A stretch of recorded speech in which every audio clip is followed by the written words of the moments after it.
Alors parmi les entraîneurs, il y a plusieurs catégories. Il y a ceux qui sont très installés, qui n'ont pas besoin de rechercher les propriétaires viennent tout seuls chez eux. Mais si on parle de la conquête de nouveaux propriétaires, c'est surtout au travers des jeunes entraîneurs, et il commence à y en avoir de plus en plus qui arrivent sur le marché.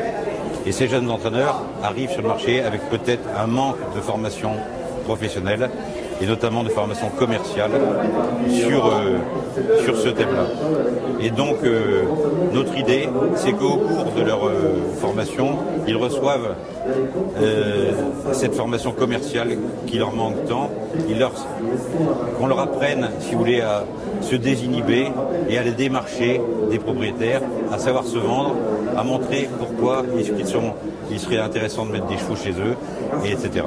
Je pense que quand ils feront leur stage, il y aura une période, il y aura une partie du stage qui sera consacrée à la formation commerciale. Ensuite, après, il pourra y avoir une forme de formation continue via des vidéoconférences et tout. Et puis, tous les jeunes, bien sûr, il faut qu'ils baignent absolument dans les réseaux sociaux et dans tous les moyens mis à disposition qu'il peut y avoir pour informer les propriétaires quand on n'a pas le temps d'appeler chaque propriétaire l'un après l'autre. Ce monde des courses, il est le même pour un nouveau propriétaire qui arrive sur un champ de course, un nouveau futur propriétaire qui arrive sur un champ de course, que pour un élève qui débarque à l'école. Tout est neuf, tout est nouveau. Il faut tout comprendre. Et on ne peut pas comprendre ça en 5 minutes. Il faut du temps. Donc pour cela, je pense qu'il faut être accompagné.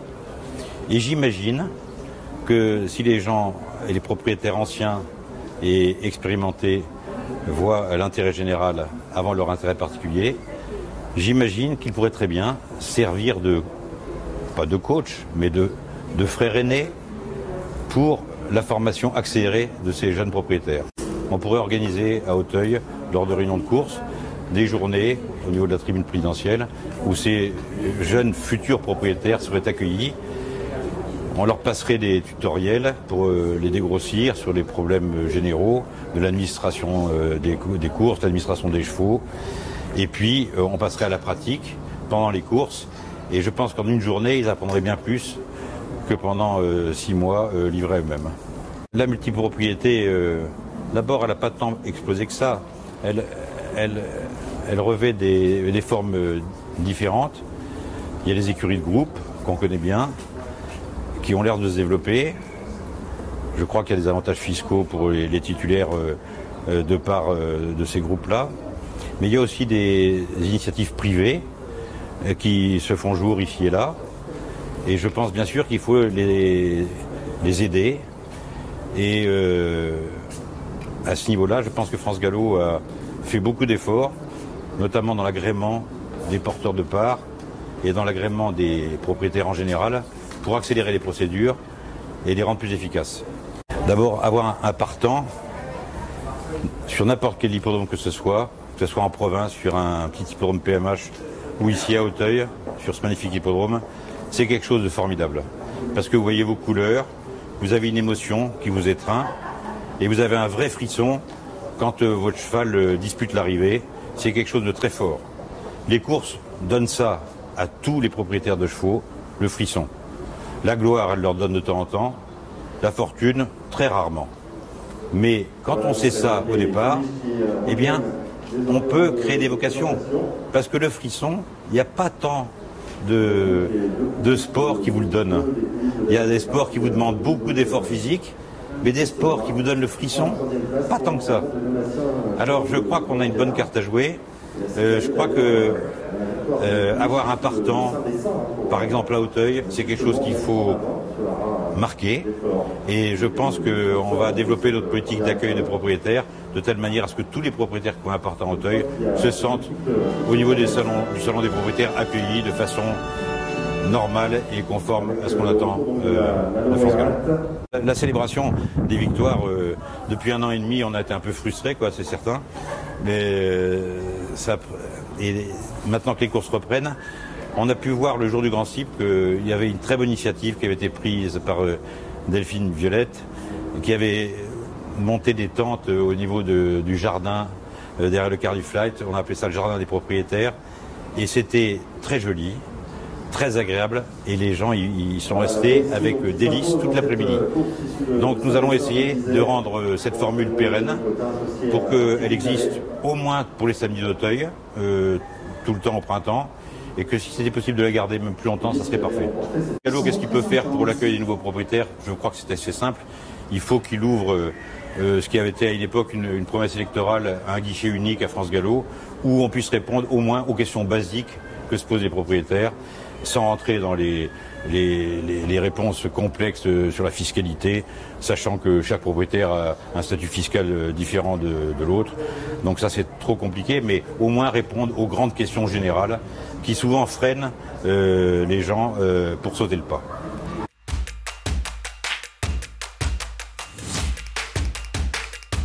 La spécialité de l'obstacle est la plus visée par le bien-être animal.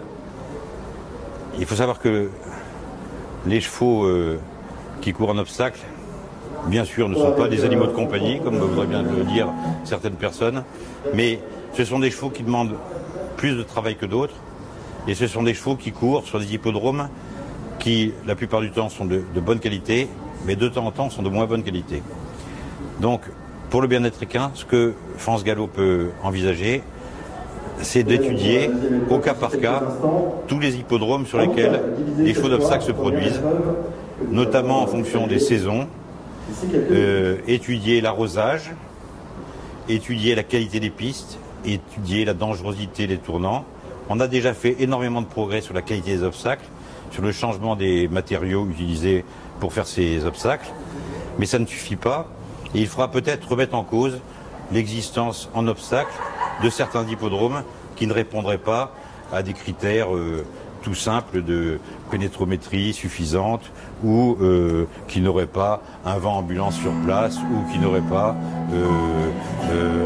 un système d'arrosage assez fiable. On a pu constater depuis 2 ans que Compiègne a suppléé Enghien, que l'hippodrome de Compiègne et ses courses venaient commencer à cannibaliser les partants d'Auteuil. Et cela a eu une incidence, notamment sur 2 réunions, une à Compiègne, une à Auteuil, sur le nombre de partants. C'est un sujet qui nous préoccupe. D'autre part, l'hippodrome de Compiègne, qui est un hippodrome magnifique, mais qui a une ligne droite extrêmement sérieuse, est assez dur, notamment pour les jeunes chevaux. Et on se demande si, pour les jeunes chevaux, nous n'aurions pas intérêt, éventuellement, à envisager un parcours plus fluide, notamment pour les premières courses de 3 ans, afin que ceux-ci puissent recourir dans des délais normaux. On a pu constater cette année, par exemple, que, notamment dans la course des mâles qui était dédoublée, il y a eu très peu de poulains qui ont pu recourir 3 semaines après. C'est anormal. Donc probablement, le parcours est trop dur. Probablement qu'il faudra peut-être spécialiser Compiègne sur des distances peut-être un peu plus courtes. On verra, tout ça, ce sont des questions qui seront posées au Conseil de l'obstacle. Et les conclusions que le Conseil de l'obstacle en tirera seront proposées au Conseil d'administration, qui sera, comme pour toutes les propositions qu'on fera, le seul décideur. Je pense que ça va faire plaisir à certains syndicats, mais on est bien décidé à augmenter le nombre de handicaps, parce qu'on s'est bien rendu compte que la malheureuse réunion où il n'y avait pas de handicap à Auteuil a été une catastrophe.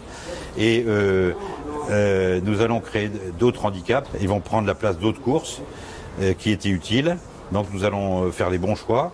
Et ces handicaps, on va les placer de telle manière à ce qu'ils puissent être courables par des chevaux d'une plus grande valeur et aussi d'une plus petite. Donc tout ça est compatible. Nous allons probablement faire des handicaps à valeur affichée, avec des, par exemple, plus 56, moins 56, et permettre à des chevaux qui étaient limite dans les courses de sélection pour monter les marches, de pouvoir se retrouver dans les courses de handicap avec des valeurs autour de 61-62 et qui leur permettent de courir avec une chance. Au niveau des handicaps aussi, comme les handicaps en obstacle, ce sont quand même pas les mêmes handicaps qu'en plat, nous allons essayer d'obtenir du handicapeur qu'il baisse les poids des chevaux plus rapidement pour que les chevaux puissent se retrouver dans un autre handicap sans avoir besoin, entre guillemets, de faire le tour pour voir son poids baisser. En obstacle, on ne peut pas faire le tour, c'est trop dur pour les jambes. Donc pour les handicaps de petite catégorie, nous allons développer le nombre de handicaps de petite catégorie dans les courses PMH autant que faire se peut. Le programme est établi de façon centralisée pour les courses premium et de façon décentralisée pour les courses PMH. Et de temps en temps, il y a des réunions qui se télescopent avec des gros problèmes, notamment pour les entraîneurs qui, comme chacun sait, font beaucoup de kilomètres et quand il y a plusieurs endroits différents, c'est très compliqué avec les pauses obligatoires et tout. Donc nous sommes obligés de revoir le programme national de façon plus recentrée et on compte bien sûr sur la bonne volonté des présidents de fédérations régionales, des conseils régionaux pour pouvoir compte tenu de l'évolution des choses, pouvoir éviter les redondances et permettre aux courses de s'étaler dans le temps et éviter de se télescoper.